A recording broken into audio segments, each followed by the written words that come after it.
शन्नो मित्रः शं वरुणः शन्नो भवत्वर्यमा शन्न इंद्रो बृहस्पतिः शन्नो विष्णुरुक्रमः नमो ब्रह्मणे नमस्ते वायो त्वमेव प्रत्यक्षं ब्रह्मासि त्वामेव प्रत्यक्षं ब्रह्म वदिष्यामि ऋतं वदिष्यामि सत्यं वदिष्यामि तन्मामवतु तद्वक्तारमवतु अवतु माम् अवतु वक्तारम् ॐ शान्ति शान्ति शान्तिः ॐ सहनाववतु सहनौ भुनक्तु सह वीर्यं करवावहै तेजस्विनावधीतमस्तु मा विद्विषावहै ॐ शान्ति शान्ति शान्तिः ॐ यश्छन्दसां ऋषभो विश्वरूपः छन्दोभ्योऽध्यमृतात् संबभूव समेन्द्रो मेधया शृणोतु अमृतस्य देवधारणो भूयासं शरीरं मे विचर्षण जिह्वा मे मधुमत्तमा कर्णाभ्यां भूरिविश्रुवम् ब्रह्मणः कोशोऽसि मेधया पिहितः श्रुतं मे गोपाय ॐ शान्ति ॐ अहं वृक्षस्य रेरिवा कीर्तिः पृष्ठं गिरेरिव ऊर्ध्वा पवित्रो वाजिनीव स्वमृतमस्मि द्रविणं सवर्चसं सुमेधामृतोक्षितः इति त्रिशङ्कुर्वेदानुवचनम् ॐ शान्ति शान्ति शान्तिः ॐ पूर्णमदः पूर्णमिदं पूर्णात् पूर्णमुदच्यते पूर्णस्य पूर्णमादाय पूर्णमेवावशिष्यते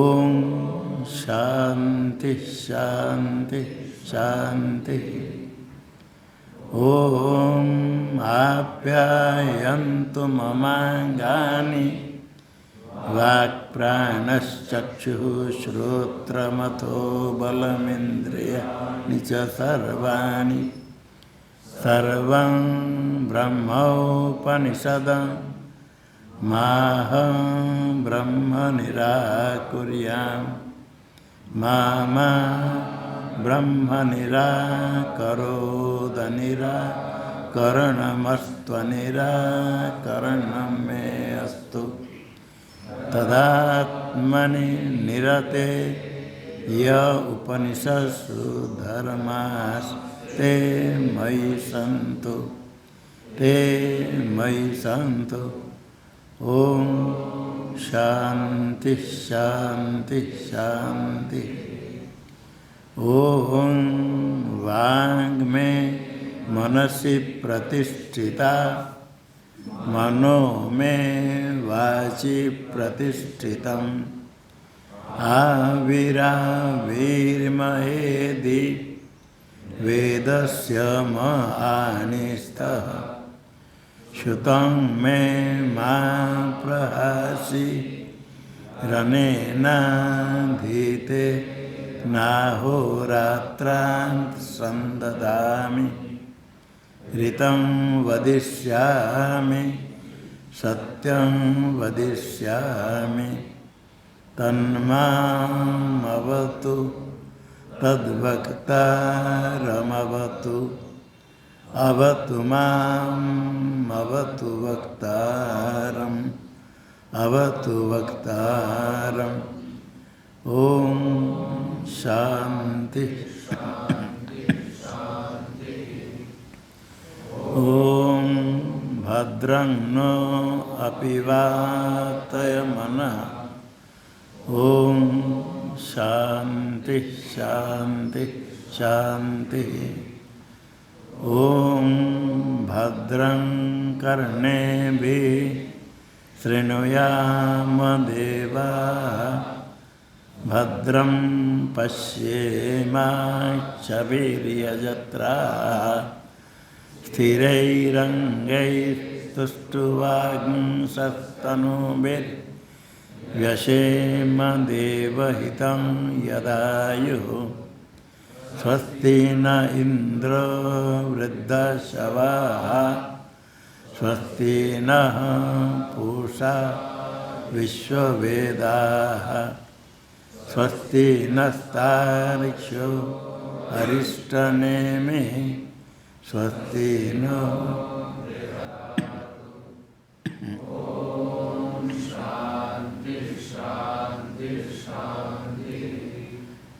ओम यो ब्रह्माणं विदधाति पूर्वं यो वै वेदाश्च प्रणोति तस्मै तं देवमात्मबुद्धिप्रकाशं मुमुक्षुर्वै शरणमहं प्रपद्ये।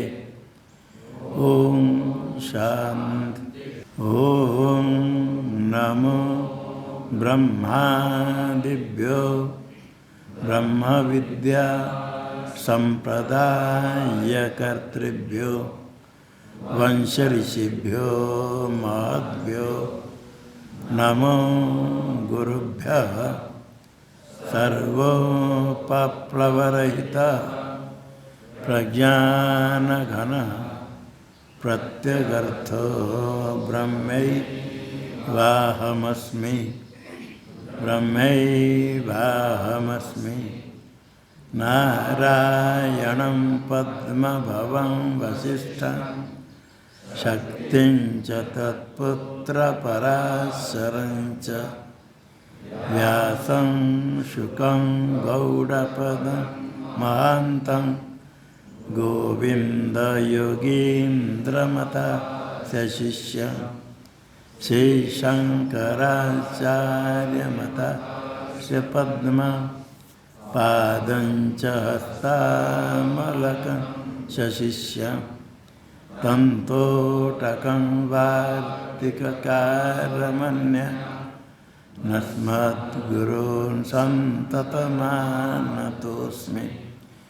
श्रुतिस्मृतिपुराणानामालयं करुणालयं नमामि भगवत्पादं शङ्करं लोकशङ्करं शङ्करं शङ्कराचार्यं केशवं बादरायणं सूत्रभाष्यकृतौ वन्दे भगवन्तौ पुनः पुनः। ईश्वरो गुरुरात्मेति मूर्तिभेदविभागिने व्योमवद्व्याप्तदेहाय दक्षिणामूर्तये नमः। ओम शांति शांति शांति। पूर्वार्ध हो गया था। नास्वादेत सुखम तत्र निस्संग प्रज्ञा भवेत्। तत्र समाधि अनुष्ठान करते समय जब जाते हैं, जो समाधिजन्य सुख का आस्वादन नहीं करे, बड़ा सुख है मैं अनुभव करता हूँ, ऐसे करके चिंतन करने पर आगे समाधि नहीं व्युत्थान हो जाता है। प्रज्ञा निसंग भवेत, विवेक बुद्धि से संग रहित, सुख राग से भी संग रहित हो जाए, वही विवेक बुद्धि है। जो उपलब्धि का विषय ज्ञ है वह विद्या का कार्य मिथ्या है, इसलिए उससे भी मन को हटाए, विरक्त हो जाए। पूर्वार्ध व्याख्या होने पर आगे उत्तरार्धम विभजते यदेति निश्चलम निश्चल चित्तम एकीकुर्यात् प्रयत्नतः।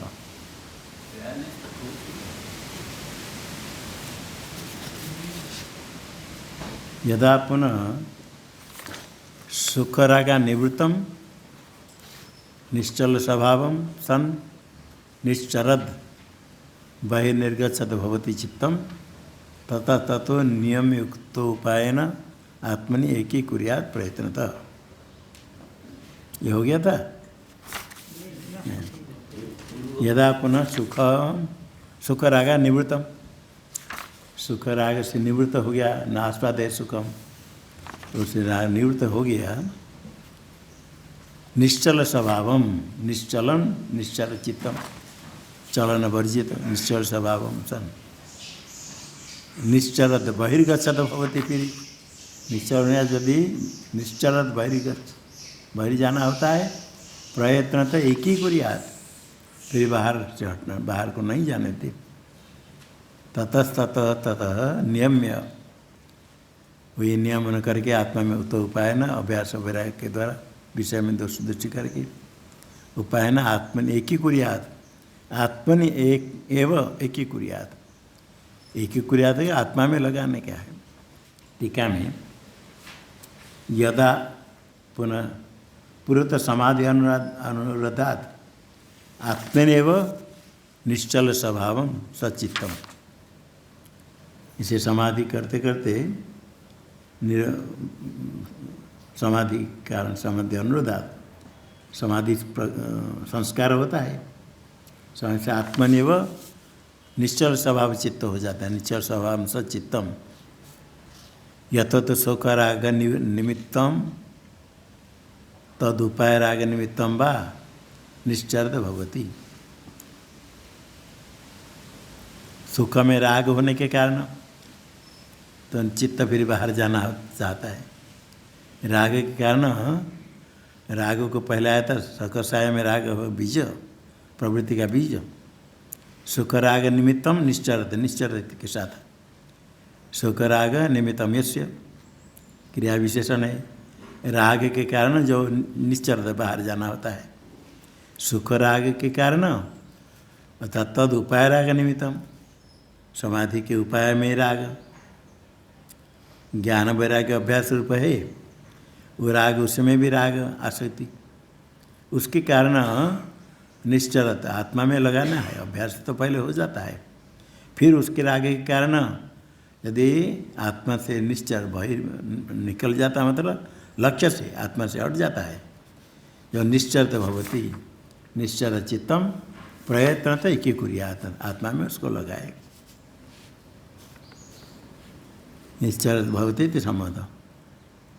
तच्च चित्तम बाह्य विषय अभिमुख्यात्, अभी बाहर विषय जाने के लिए अभिमुख जाने के पहले अभिमुख हो, बाहर जाना चाहता है, अभिमुख होते समय उसी समय उसको उक्तोपाय न हटा करके, वही ज्ञान अभ्यास वैराग्य से व्यावृत्य हटा करके आत्मा में जाना नहीं देने का है, बाहर आत्मा में लगाना। आत्मनेव वशीकुर्यात्, वही आत्मा परब्रह्म से, आत्मा ब्रह्म अभिन्न है, परस्मिन् ब्रह्मणि पर ब्रह्म आत्मा स्वरूप में प्रयत्न तो एक ही कुर्यात्, वही प्रयत्न संप्रज्ञात समाधि वसात, संप्रज्ञात समाधि करते करते आत्मा में लगने पर फिर असंप्रज्ञात समाधि हो जाती है, ब्रह्माकार वृत्ति स्थिर हो जाती है।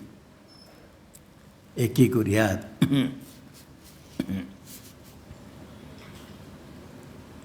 असंप्रज्ञात समाधि उत्तम परिपूर्ण ब्रह्मेव आपादयेत। ये आत्मनेव एकीकुर्यात का अर्थ असंप्रज्ञात समाधि युक्त जो परिपूर्ण ब्रह्म है तद्रूप आपादन करे, चित्त को तद्रूप बना दे तो ध्येयाकार हो जाता है। ध्येय आकार तद्रूप हो जाए और आके चलन वर्जित होने से तद्रूप लक्ष्य में जैसे धनुषर भेदन करने से लक्ष्य में भेदन करके सर्व तन्मय भवेति, चित्त भी तन्मय हो जाता है। अहमअस्मि करके लक्ष्यार्थ चिंतन करते समय लक्ष्य उसके साथ एक है तो आगे सब उपाधि का ये सब चिंतन ये सब छूट जाता है तदाकार हो जाता है, तद्रूप हो गया वो ब्रह्म। असंप्रज्ञात समाधि युक्त जो परिपूर्ण ब्रह्मेव आपादयेत, ब्रह्म स्वरूप कल चित्त तदेव स्पष्ट है। इसका स्पष्टीकरण भाष्य में चित स्वरूप सत्ता मात्र में आपादयेत। आत्मनेव एको गया तो आत्मा चिद रूप है, चित स्वरूप सत्ता मात्र, इसका उसकी अलग सत्ता है ही नहीं चित्त की। चित स्वरूप सत्ता मात्र में वो अन्यत सत्ता नहीं। मन को उसमें चित्त को उसमें लगा दे तो कार्य विषय संग हट गया और चिद रूप चित सत्ता से अतिरिक्त ही नहीं, सत्ता मात्र आपादन करे स्थिर हो जाए। आत्मसत्ता मन कृत्वा न किंचित विचिंता थे तो आत्मस्वरूप हो गया थी। तो वही आगे हटाना सुखार साधन ने भी छोड़ दिया, राग ये लय विषय पर राग रहित हो गया था तो उसमें तद्रूप हो जाए। ये जो परिपूर्ण ब्रह्मस्वरूप चित्त हो जाता है ऐसे कब ऐसे होता है प्रश्न करते, अभ्यास करते हैं। ये स्वरूप कब होगा, ब्रह्म मात्र चित्त हो जाए। जो उस स्वरूप को जाएगा उस स्वरूप में स्थित होगा तो अनुभव करेगा। पहले बड़ा कठिन असंभावना आश्चर्य लगता है कि चित्त कैसे तद्रूप हो जाएगा। चित्त में इतने संस्कार है, वासना है, कितने चिंतन कहाँ कहाँ करता है। लय अवस्था तो है, लय अवस्था से हट गया तो विक्षेप होने पर मन में कहाँ कहाँ मन भाग जाता है। तो ये सब हट करके स्थिर हो जाता है, कभी तब्ध हो जाता है कसाय अवस्था। अब ब्रह्माकार वृत्ति थोड़ी होते फिर हट जाती है, वृत्ति नहीं रहती। तो ब्रह्म मात्र आपद्यते, ये कब ऐसी स्थिति होगी। कदा पुनः चित्तम ब्रह्म मात्र, चित्त ही ब्रह्म रूप स्वरूप हो जाएगा। तत्र शंकायां सत्याशंका होने पर आचार्य उत्तर देते यदा न लीयते चित्तं न च विक्षिप्यते पुनः अनिंगनमनाभासं निष्पन्नं ब्रह्म तत्तदा।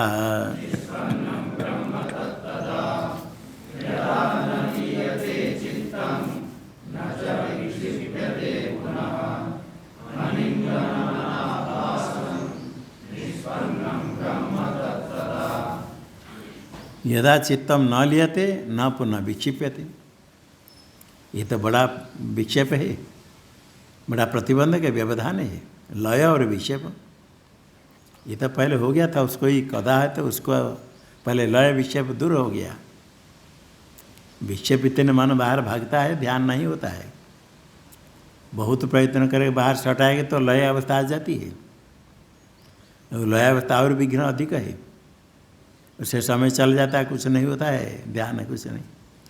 उससे जो हट जाए, लय संबोधय चित्तम, समय को बोधन कराए, सर्व पर चिंतन करे।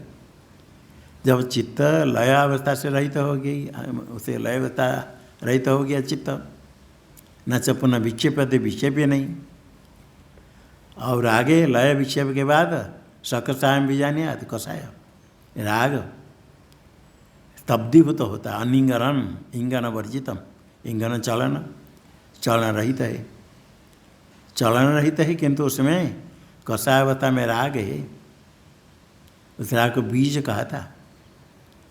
भाव में कर अनिंगन चलन रहित है और कर्ण में करें इज्ञते अनैति इंगनम, गमन जिससे होता है बीज कारण, अनिगन का अर्थ बीज रहित हो जाए।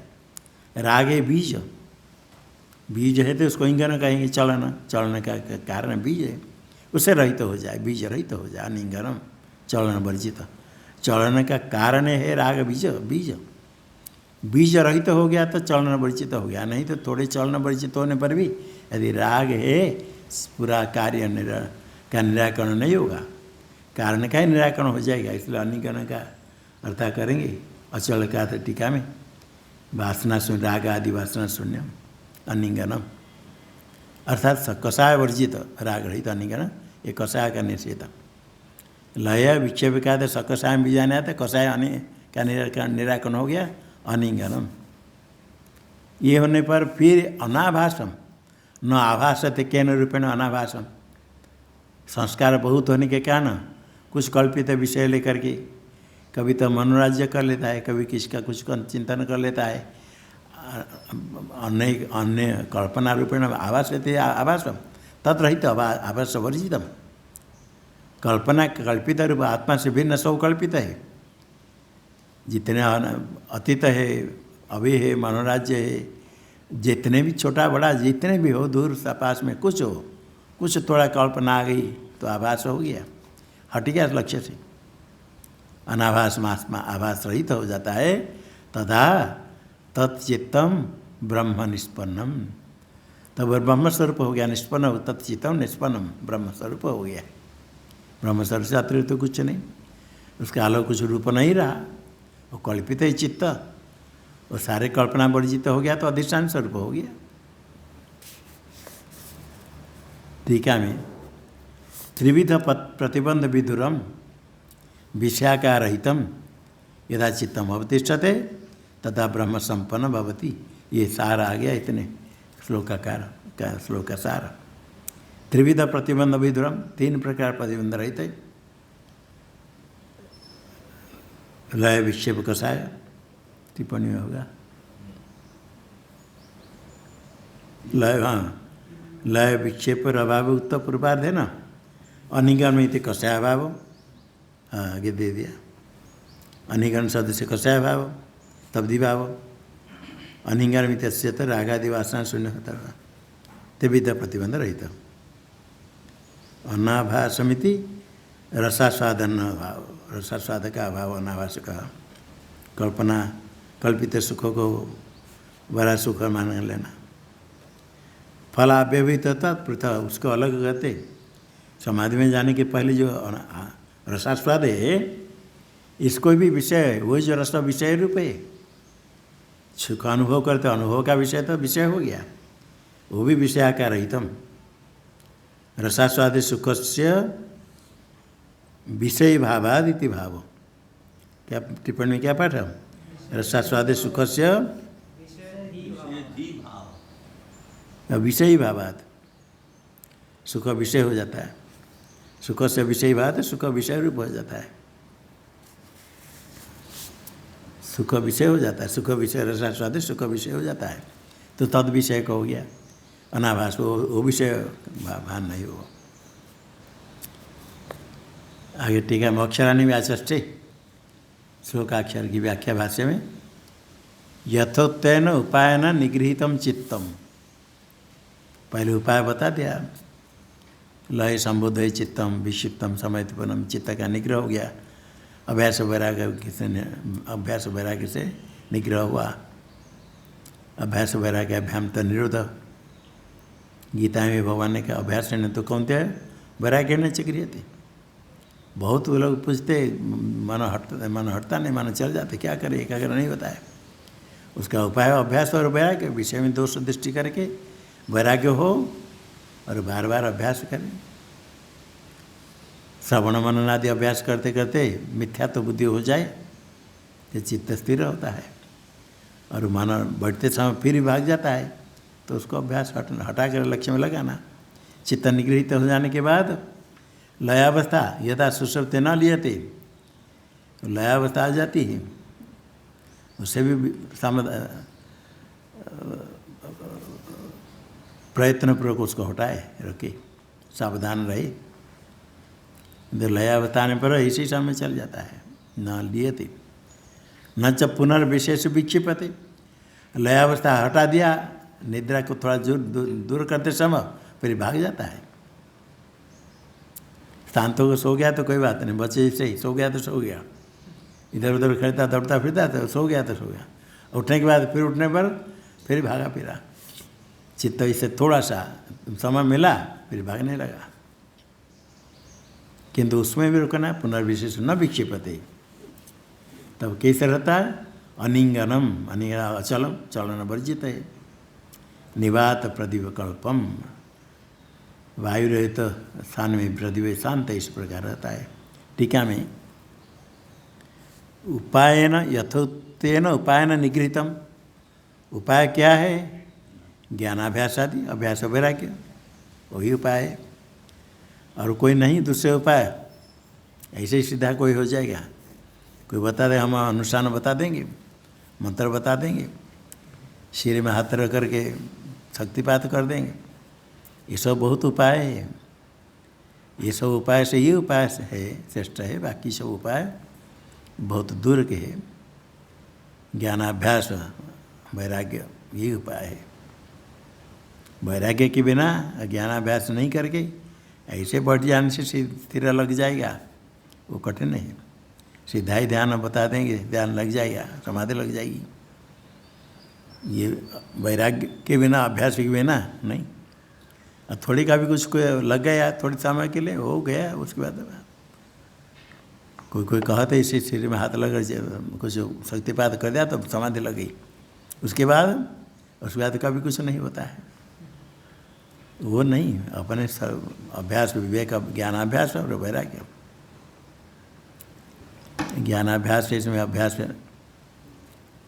यदा चित्त उपाय निगृहीतम, निग्रह हो क्या? विषय भी विमुखीकृतम, विषय से हट गया और न लियते, लड़ाई में नहीं है, न लियते। न निद्रा पारवश्य न कारणात्मता गतम, निद्रा के अधीन पर लीन होगा क्या? अज्ञान में लीन होता है। सुषुप्ति अवस्था में जैसे चित्त लीन हो जाता है, निद्रा के अधीन से चित्त लीन हो जाएगा। बैठा ध्यान करने के लिए अथवा पढ़ने के लिए, नींद आ गई, चित्त लीन हो गया। चित्त पारवश्यन कारणात्मता गतम, जब नहीं होता है, लय नहीं, निद्रा के अधीन नहीं है, निद्रा के अधीन पर चित्त अज्ञान में लीन हो गया, सो गया। ऐसे व्यवस्था से सो जाते, ऐसे सो गया, गया कुछ मत गया। कारणात्मता न गतम, लय अवस्था तो दूर हो गया। तब विक्षेप लय से तो दूर हो गया, किंतु अचलम, चलन वर्जित होना चाहिए। और लय विक्षेप रहित हो गया तो चलन तो है ही नहीं, चलन तो है नहीं, किंतु स्थिर है अभी। वे लक्ष्य का चिंतन नहीं करता, लक्ष्य का, लक्ष्य में भी स्थिर नहीं, स्तब्धि भाव है। कसा से कसायो, स्तब्धि भाव से क्या हुआ? स्तब्ध हो गया, स्थिर हो गया, बाहर नहीं गया। निद्रावस्था में नहीं जाने के बाद लक्ष्य में रहना चाहिए, किंतु लक्ष्य में नहीं रहा तो स्तब्धीभूत हो गया। सकसाय जो कहा था, इसी को अनिंगन शब्द से दिया, वो तद्रहित हो जाए। इस अचलम का अर्थ क्या? रागादि वासना शून्यम। रागादि वासना है, कसाय है, तो अभी तो स्तब्धि भाव है, किंतु बीज है भागने का, प्रवृत्ति होने की, प्रवृत्ति का बीज है राग। इसलिए पहले आया था, कसाय शब्द से राग लिया था, और प्रवृत्ति का बीज है, उसको बीज रूप कहा, बीज रूप से राग। जैसे बीज है तो अंकुर होकर के हो जाएगा। जमीन में कोई बीज गिरे हैं, समय आने पर उस अंकुर होकर के पौधा हो जाते हैं। इसी प्रकार इसमें बीज रहे, राग आदि है, तो विश्वास नहीं करना, भाग जाएगा, उबेरहित तो हो जाएगा। तो चलन वर्जित करने से अचल रागादि वासना से कारण का निराकरण हो जाएगा।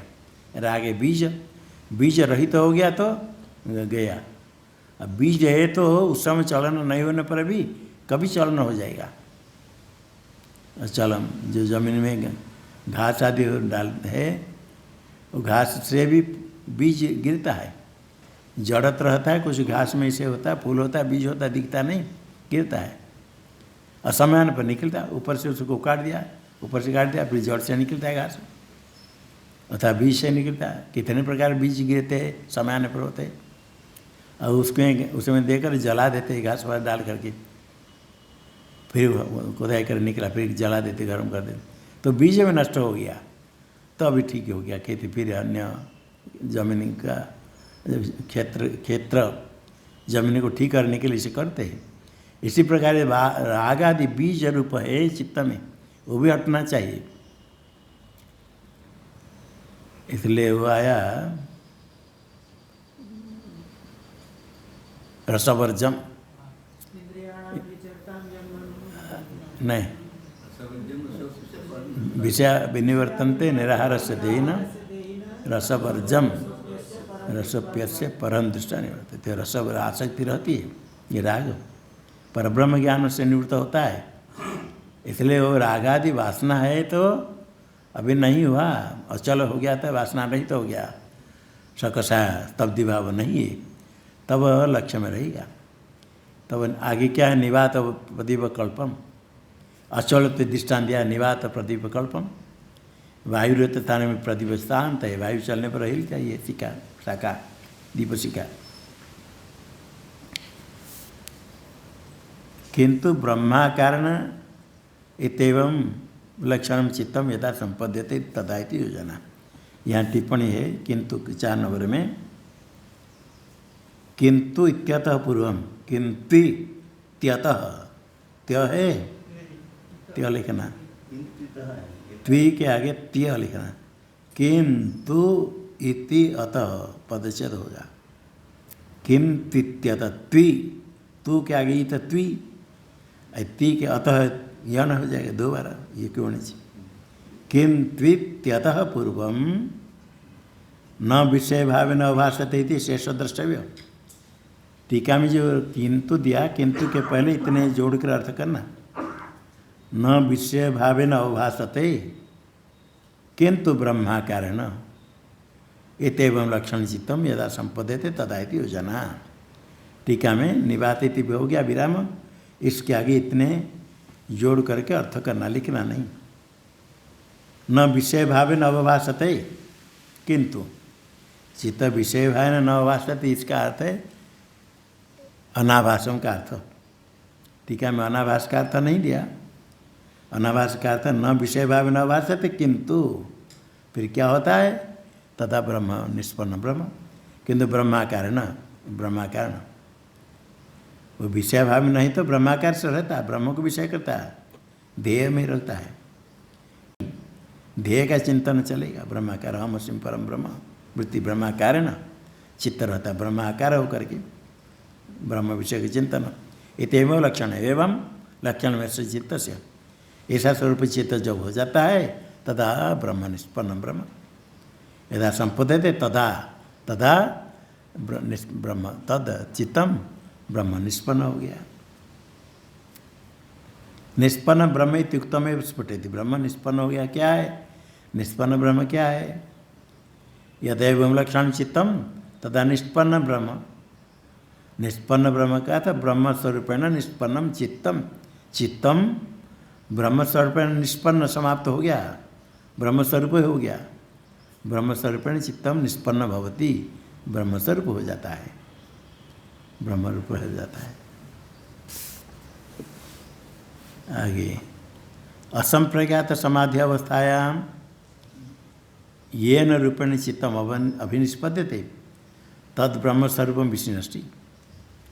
वो समाधि करते करते संप्रज्ञात समाधि, उससे हट गया सब प्रतिबंध हट गया, तो असंप्रज्ञात समाधि अवस्था में चित्त ब्रह्म स्वरूप से निष्पन्न होता, ब्रह्म रूप हो जाता है। ये भी कहा असंप्रज्ञात समाधि अवस्था है, ये न रूपेण, उस समय देखो असंप्रज्ञात समाधि, किंतु उस समय कैसे कहा, ब्रह्माकार न चित्तम संपद्यते, चित्त ब्रह्माकार रहता है, ब्रह्माकार वृत्ति का प्रवाह रहता है। ये असंप्रज्ञात वेदांत में ये ब्रह्माकार नहीं समझने पर ब्रह्माकार वृत्ति रह गई, मतलब अभी नहीं हुआ।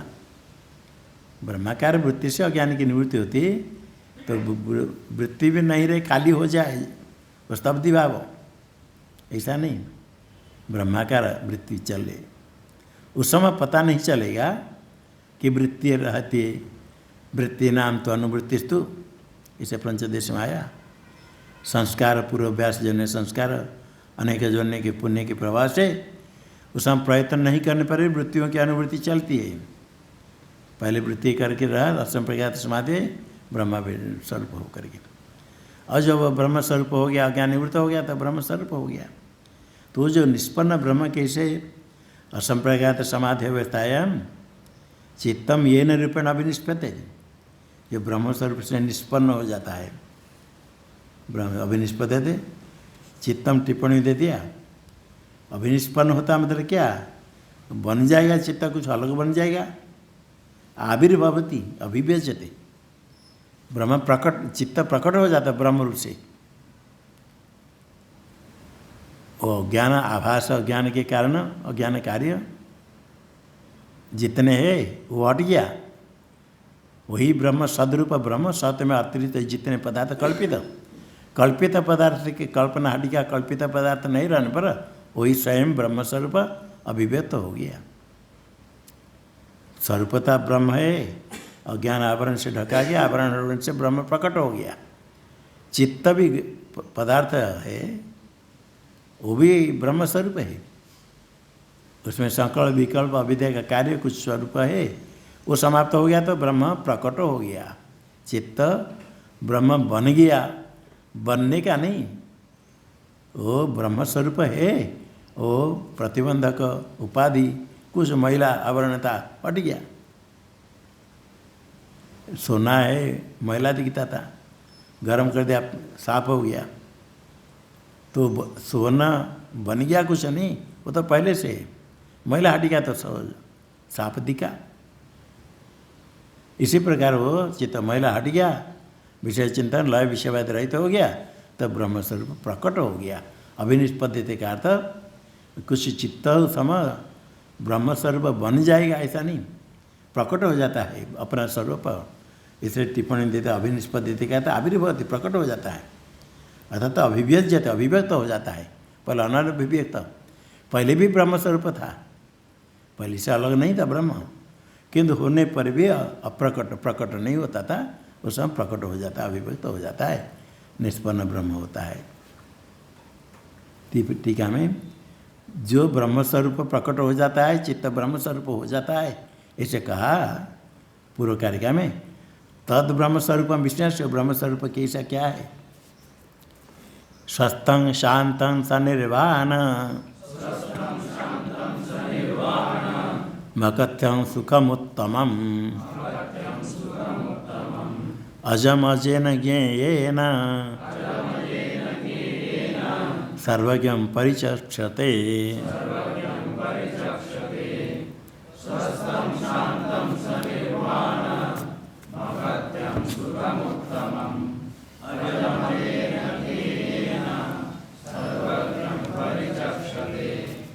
स्वस्थम सस्मिन् तिष्ठति स्वस्थम, अपने स्वरूप में स्थित हो जाता है। स्वस्थम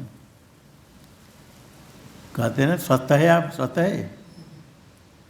अब जो अपना स्वरूप में स्थित है तो स्वस्थ है। वस्तुतः जब तक स्वरूप में स्थित नहीं तो कोई स्वस्थ नहीं है। सामान्य में, सामान्य शरीर में जो है वो क्रिया ठीक चल रही तो कहते स्वस्थ हो गया, तो भी स्वस्थ नहीं है। देह भोजन पचन हो जाता है, सब सुख है, विषय सुख है, अपना कर्तव्य करता है, आनंद बैठा है, स्वस्थ है कहते हैं। जिसको सत्तावस्था कहते हैं वो सत्य नहीं है। स्वस्मिन् स्वस्वरूप तिष्ठति स्वस्थ, क्योंकि आगे दुख होने वाला, जन्म मृत्यु जरा व्याधि दुख जो होते गए तो सत्य कहाँ हुआ। स्वस्थ तो स्वस्मिन् तिष्ठ, स्वस्वरूप में स्थित हो गया। जब तक स्वस्वरूप में स्थिति नहीं है तब तक सत्य नहीं, स्वतंत्र, स्वातंत्र भी नहीं। स्वतंत्र होना कहते हैं हम स्वतंत्र रहेंगे, स्वतंत्र हो जाएंगे। स्वतंत्र क्या है, कोई कहता है पिता माता से दूर रहेंगे तो स्वतंत्र हो गए, पिता माता की बात नहीं मानेंगे, और आचार्य से दूर हट जाएंगे तो आचार्य की बात नहीं मानेंगे, ये सत्य है। गुरुजन से दूर हट गए तो सत्य हो गए, ये नहीं। अधीन रहना पड़ता है। स्वतंत्र तो स्वतंत्र तभी होता है यदि स्वरूप में स्थित हो गया तो स्वतंत्र, पारतंत्र ही नहीं। जब तक अज्ञान है तब तक परतंत्र है। अज्ञान को हटाने के लिए पारतंत्र को स्वीकार करना होता है। तद विज्ञानार्थम स गुरु में अभिगच्छेत। पारतंत्र शास्त्र आचार्य शास्त्र के अनुसार भी चलना। कोई शास्त्र के अनुसार चलने को भी कहते नहीं हम स्वतंत्र है। क्या शास्त्र को क्यों मानेंगे हम स्वतंत्र? ये स्वतंत्र नहीं, वो स्वतंत्रता है मन के वश में आकर के बहिर्मुखता, वो प्रकृति के वश में होकर के पतन का वो कारण नहीं होता है, वो स्वतंत्र नहीं। ये तो स्वभाव से है ही पशु पक्षी के जैसे। उससे हटा करके शास्त्रीय मार्ग पर चलने का। यदि कहीं के शास्त्रीय मार्ग में श्रद्धा नहीं तो अपने पाप के कारण है। शास्त्र समझने के बाद ही जब अपने मन की बात है तो उसको ग्रहण करेंगे, थोड़ा मन क्या लगे उसको ग्रहण नहीं करेंगे, तो पाप के कारण। जब शुद्ध होता अंतःकरण पूरा शास्त्र में बिल्कुल श्रद्धा, बिल्कुल एक एक अक्षर।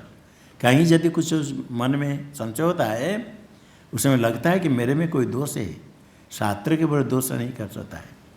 जब शास्त्र के ऊपर, शास्त्र के अर्थ को बताने वाले आचार्य के ऊपर दोष दृष्टि करे, दोष दे, तो अपना कल्याण कहाँ होगा।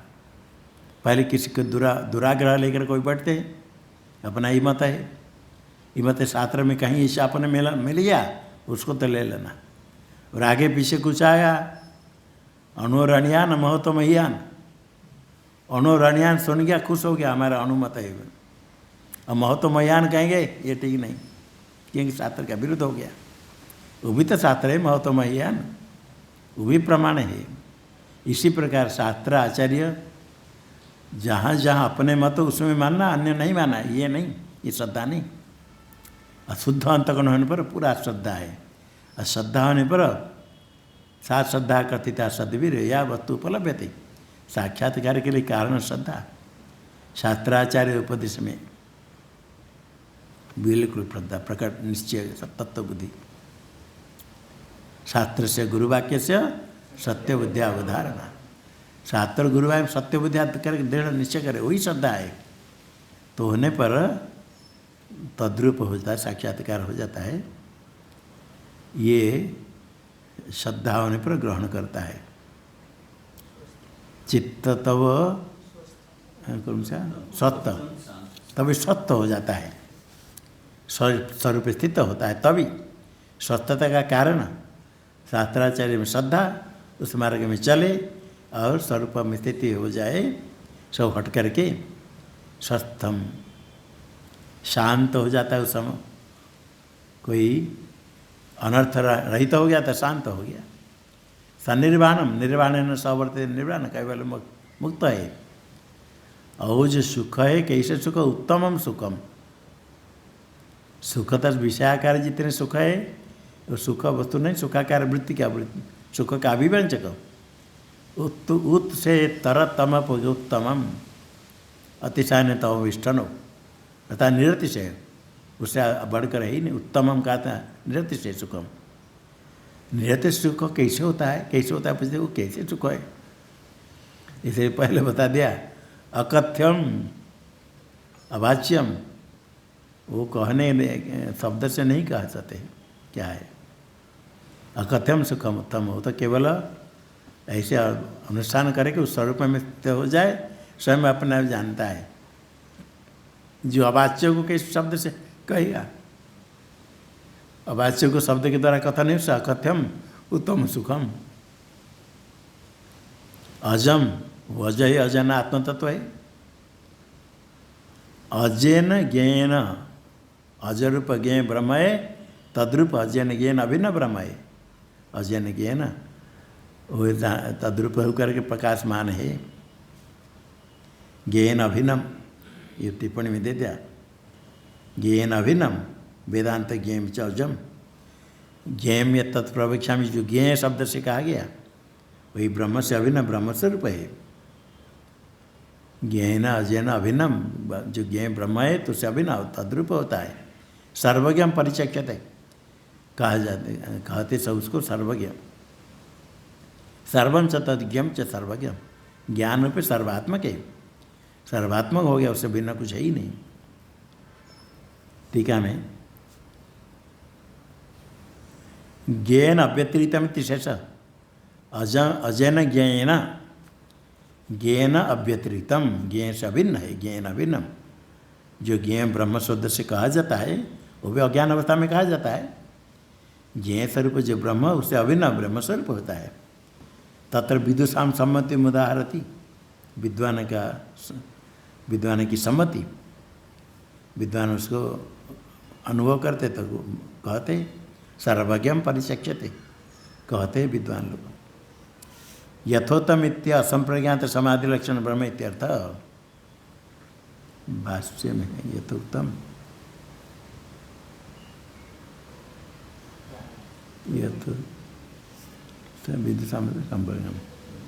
भाष्य में। हाँ, पहले यथोत्तम परमार्थ सुखम आत्मसत्यानुबोध लक्षणम स्वस्थम स्वात्मनि स्थितम।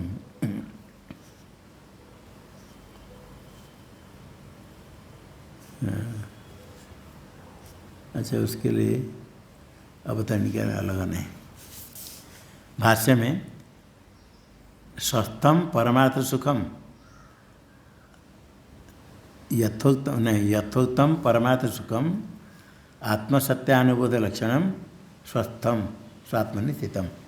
स्वस्थ जो श्लोक में है उसका अर्थ तो स्वात्मनि स्थितम, स्वस्मिन् स्थितम स्वस्थम। स्वत्मनि स्वशब्द आत्मा स्वात्मनि स्वस्वरूप में स्थित है।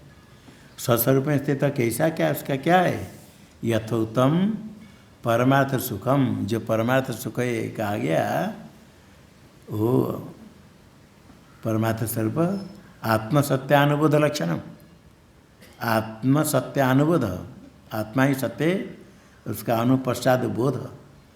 जो सुख आनंद है, आनंद ब्रह्म, आनंद ही ब्रह्म। परमार्थ सुख जो है वही ज्ञान स्वरूप है, ज्ञान से अभिन्न है। सुख कोई अलग नहीं, विज्ञानम आनंद ब्रह्म।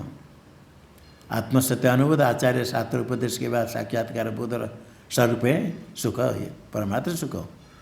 वही साक्षात्कार अनुभव रूप, वही ज्ञान स्वरूप परमार्थ सुख, वही स्वस्थम स्वात्मनि स्थितम। टीका में यथोत्तम परमार्थ सुखम, यथोत पहले आया भाष्य में। यथोत्तम इति असंप्रज्ञात समाधि लक्षण ब्रह्म। असंप्रज्ञात समाधि लक्षण में से, असंप्रज्ञात समाधि से लक्षित होता है। समाधिना लक्ष्यते इति समाधि लक्षणम, समाधिना साक्षात्क्रियते। असंप्रज्ञात समाधिना लक्ष्यते, समाधि लक्षण में से, उसके द्वारा साक्षात्कार होता है। असंप्रज्ञात समाधि में साक्षात्कार होता है। यह असंप्रज्ञात समाधि ध्येयाकार ब्रह्म ब्रह्माकार वृत्ति, तब साक्षात्कार होता है। अज्ञान निवृत्ति हो जाती, साक्षात्कार अर्थ कुछ नहीं। अज्ञान आवरण हट गया तो साक्षात्कार स्वयं प्रकाश ब्रह्म है। साक्षात्कार का जो ब्रह्माकार वृत्ति है, संशय विपर्य हट जाना, आवरण निवृत्त हो गया, स्वयं प्रकाश ब्रह्म है। ब्रह्म तस्य परम सुखार्थ रूपता, वही ब्रह्म स्वरूप परम सुखा, परम पुरुषार्थ रूपता, परम पुरुषार्थ रूप है। पुरुषार्थ धर्मार्थ काम मोक्ष में, मोक्ष है परम पुरुषार्थ मुक्त स्वरूप अभिन्न परम पुरुषार्थ रूप है। आज सुखम, वो सुख स्वरूप है, स्वयं परिपूर्ण सुख है, उत्तम सुख, निरतिशय सुखम।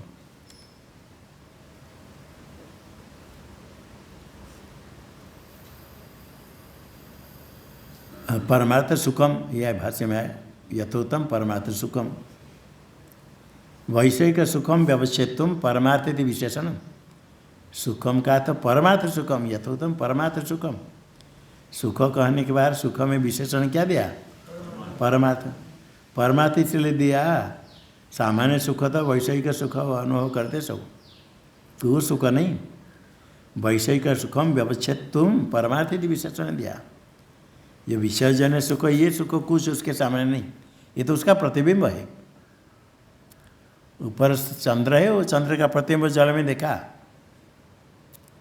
किसका प्रतिबिंब को दर्पण में देख लिया। इसी प्रकार है सब ब्रह्म का प्रतिबिंब विषय में, विषयाकार वृत्ति होने पर ब्रह्म आनंद रूप ब्रह्म का प्रतिबिंब, जिसको विषय समझ कर खुश होते हैं। जितने सुख विषय प्राप्त होता है सब सुख ब्रह्म स्वरूप सुख का प्रतिबिंब। विषय प्राप्त होने पर स्थिर हो गया चित्त, वो सुखा रूप ब्रह्म का प्रतिबिंब हो जाता है।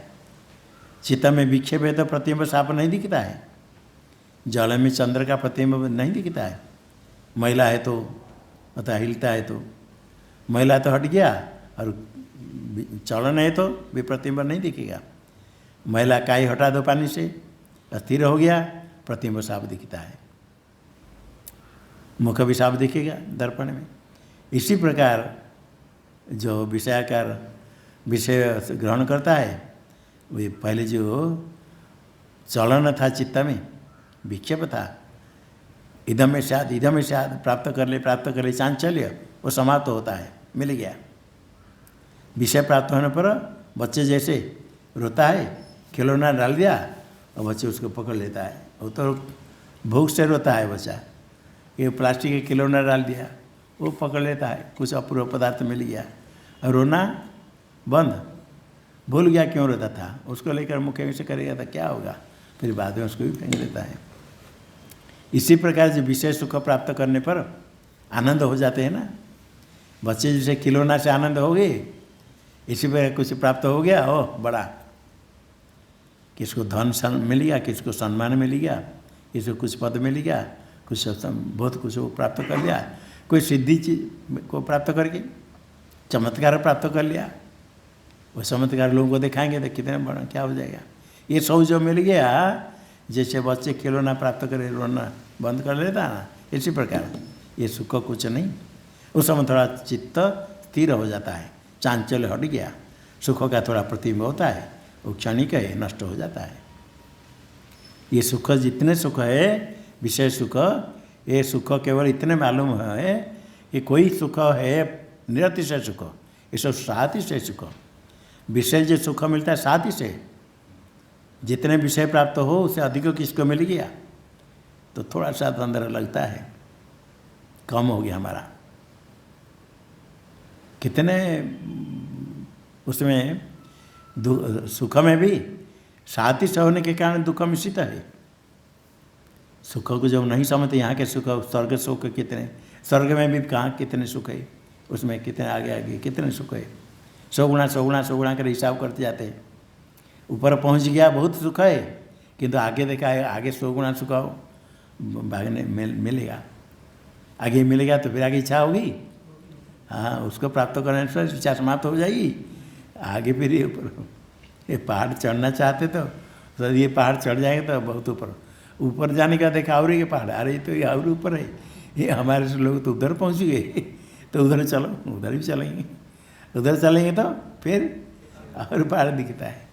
जैसे हिमालय में चलते जाते तो चलते हैं, ये तो पहाड़ में चढ़ने में कठिनाई है, सुख इच्छा, ये कठिनाई होने पर भी इच्छा होती सुख और सुख मिला।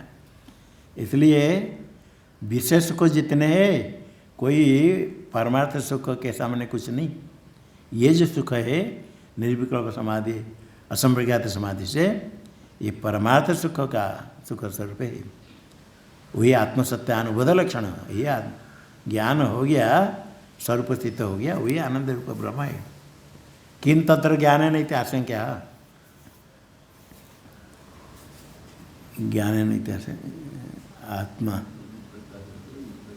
ये आत्मसत्यानुभूत लक्षण, हाँ आत्मसत्यानुभूत लक्षण, आत्मसत्यानुभूत तस्य सत्यस्य कस्य आत्मन, आत्मा ही सत्य है, सत्य से आगमाचार्य अनुरोधिना बोधेन लक्ष्यते प्राप्यते ब्रह्मेति तथोच्यते। आत्मसत्यानुभूत लक्षणम, इसका अर्थ करते टीकाकार, आत्मा ही सत्य है, तस्य आत्मन सत्य से अनुबोध, अनुकाथ पश्चात बोध, किसके पश्चात, आगमाचार्य अनुरोधिना, आगम वाक्य से आचार्य के मुख से श्रवण करने पर उसके अनुसार ही बोध होता है। जहाँ जैसा आता है सर्वत्र शास्त्राचार्य का उपदेश, केवल शास्त्र से नहीं होगा, केवल आचार्य शास्त्र के विरुद्ध कहेंगे आचार्य से नहीं होगा, आचार्य भी शास्त्र के अनुसार, आगम आचार्य अनुरोधना, ये बोध उसके अनुसार जो बोध उसके अनुभूत, उसके बाद बोधेन लक्ष्यते, बोध लक्षण से बोधेन लक्ष्यते प्राप्यते ब्रह्मेति तथा, क्योंकि जो शास्त्राचार्य बोध है वृत्ति वृत्ति ज्ञान है, उसके द्वारा प्राप्त होता है। वृत्ति के द्वारा अज्ञानीभूत होने से अज्ञानीभूत हो गया तो ब्रह्म प्रकट हो गया, प्राप्त हो गया। लक्ष्यते प्राप्यते ब्रह्म इति शास्त्राचार्य अनुबोध लक्षणम, ये परमार्थ सुख हुआ। ब्रह्माकार वृत्ति इसका लक्षण है, ब्रह्माकार वृत्ति से प्राप्त होता है। वो जो बोध है स्वरूप है स्वस्थम, स्वस्थम क्या था? स्वात्मनि स्थितम। कहाँ स्थित है? तस्य स्वर महिमा प्रतिष्ठत्व, अपने स्वरूप में स्थित। स्वमहिमा भी अपन से भिन्न नहीं। स्वस्य महिमा थी स्वमहिमा, स्वमहिमिनी प्रतिष्ठा यस्य स तत्त स्वमहिम प्रतिष्ठम। महिमन शब्द है, महिमन मह से पृथ्वादि महिमन होता है। महिमन, महिमन का षष्ठी बनता महिमन पारमते, महिमा के पार। हिंदी में तो महिमा शब्द कहते, प्रथमा तो महिमा बनता है। महिमन शब्द अपने महिमा में प्रति, और अपने जो महिमा है महत्व अपने से भिन्न नहीं, वो तद्रूप है, उसमें स्थित है। स्वस्थ का अर्थ है स्वात्मनि स्थितम। सर्वस्य त्रिविधस्य अनर्थस्य उपशमेन उपलक्षितत्वादपि पुरुषार्थत्व सिद्धिरीत्या। ये सर्वानर्थ उपशम रूपम, शांत का अर्थ क्या? सारे अनर्थ रहित, सर्वस्य अनर्थ, सर्वस्य त्रिविधस्य अनर्थस्य उपशमेन, तीन प्रकार अनर्थ उपशमेन उपलक्षितम। अंतकरणादि दुख व्यावृत स्वरूपत्वाद।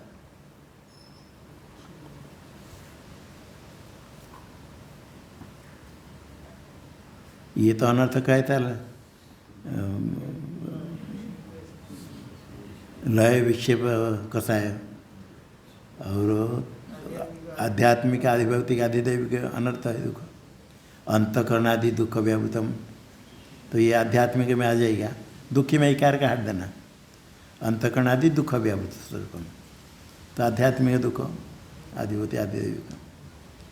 अंतकरणादि दुख व्यावृतम स्वरूपम उपलक्ष्य, इकार काट देना है, दुख व्यावृतम।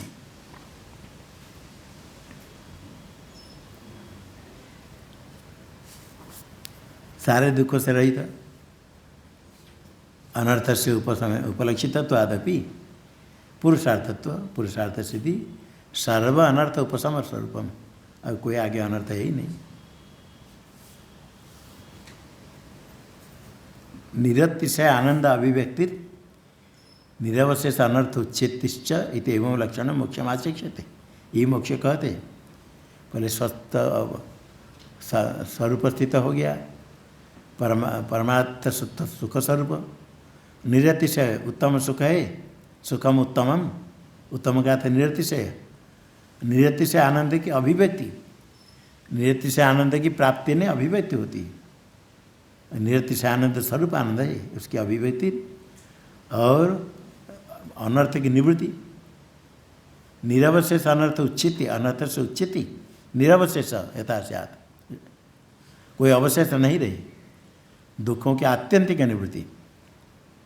सुश्रुति अवस्था में दुखों की निवृत्ति तो हो जाती है, किंतु फिर जगने के बाद दुख मिलता है। आत्यंतिक दुख निवृत्ति है। आगे दुख प्रागभाव समकालीन असमकालीन कालीन, दुख प्रागभाव नहीं रहेगा। दुख प्राग रहेगा तो दुख उत्पन्न होगा। जिस समय ज्ञान प्राप्त कर लिया उस समय दुख प्रागभाव रहेगा तो दुख होगा। दुख प्रागभाव असमान कालीन, अतः उस समय दुख प्रागभाव भी नहीं रहेगा। दुख नहीं, निरतिशय आनंद अभिव्यक्ति और निरवशेष अनर्थ उच्चिति, दुख की आत्यंतिक निवृत्ति तर्क संग्रह में आता है। आत्यंतिक निवृत्ति है सुखनाश, स्वप्रागभाव असमान कालीन, स्वसमानाधिकरण सुख स्वरूप, सुख मुक्ति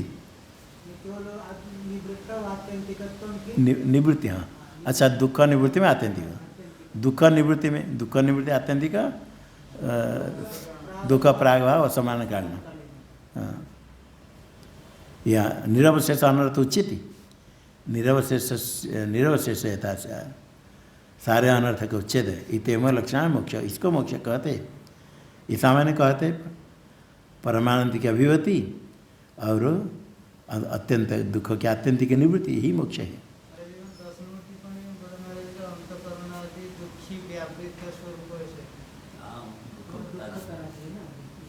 अंतकरणादि दुखी व्यापृत उसमें दिया। दुखी कहें दुख दुख वाला से रहित भिन्न, दुख वाला से भिन्न है। दुख रहित दुख वाला से भिन्न, किसके ऊपर टिप्पणी है?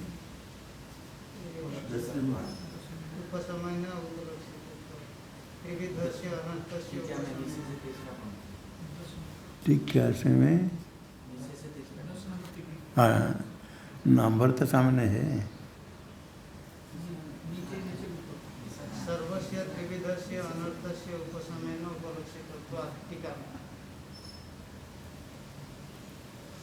टीका में तृतीय पंक्ति बताया। टीका कौन सी पंक्ति? टीका में जो पंक्ति चलता था उसके ऊपर पंक्ति थी सर्वस्य त्रिविधस्य। और रुक जाओ पर एक मिले तो फिर देना। कौन सी पंक्ति बताया टीका में? हाँ नीचे से तृतीय पंक्ति। हाँ ठीक है, मिल गया। सर्वस्य त्रिविधस्य अनर्थस्य उपशमेन उपलक्षितत्वात्। अच्छा, ऊपर इसमें सर्व अनर्थ उपशम रूपम शांतम, ये तो सुख का विशेषण है। शांत सुख विशेषण से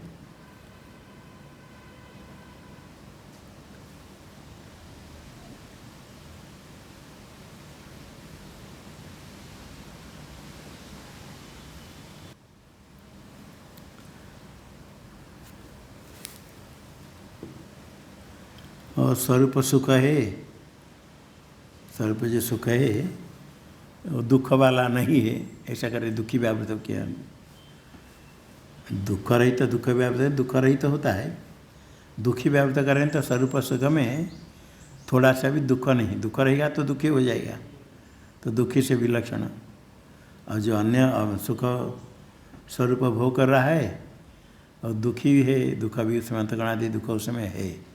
और जो स्वरूप सुख है उसमें दुख विषय दुख है ही नहीं, करे दुखी रखा है।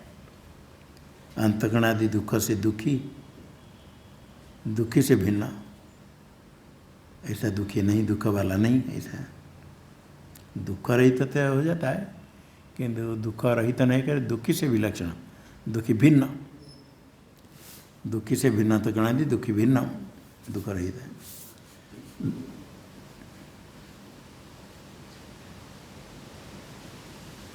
व्यावृत भिन्न तो दुखी से भिन्न, दुखी दुख रहित तथा दुखी से भिन्न। दुखी, हाँ दुखी रखा है बड़े महाराज ने। दुखी व्यावृत स्वरूप मतलब दुखी विलक्षण, उससे उपलक्षित है। ऐसे दुख उसमें है नहीं तो दुखी से विलक्षण है। अंतकरण आदि तीन प्रकार दुख वाले से भिन्न विलक्षण है।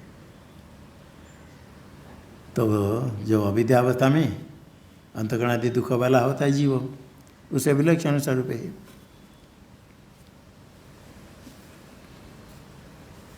सर्व अनर्थ उपसमर्पण तत्कथम इदम ब्रह्म इति आचिख्यते। तत् इदम ब्रह्म कथम, किस प्रकार ब्रह्म, समाधि काल में ब्रह्म, तत्कथम आनंद स्वरूपम कथम, नहीं इदानीं मोक्ष, अभी तो नहीं है, कैसे होता है मुख आनंद होगा? एक सन्निर्वाणम। अच्छा, ओम भद्रं कर्णेभिः शृणुयाम देवाः, भद्रं पश्येम शवेर्यजत्राः, स्थिरैरङ्गैस्तुष्ट्वागुंसस्तनूभिर्व्यसेम देवहितं यदायुः। स्वस्ति न इन्द्रो वृद्धश्रवाः, स्वस्ति न पूषा विश्ववेदाः, स्वस्ति नस्तार्क्ष्यो अरिष्टनेमि स्वस्ति न बृहस्पतिर्ददातु। ओम शांति शांति शांति।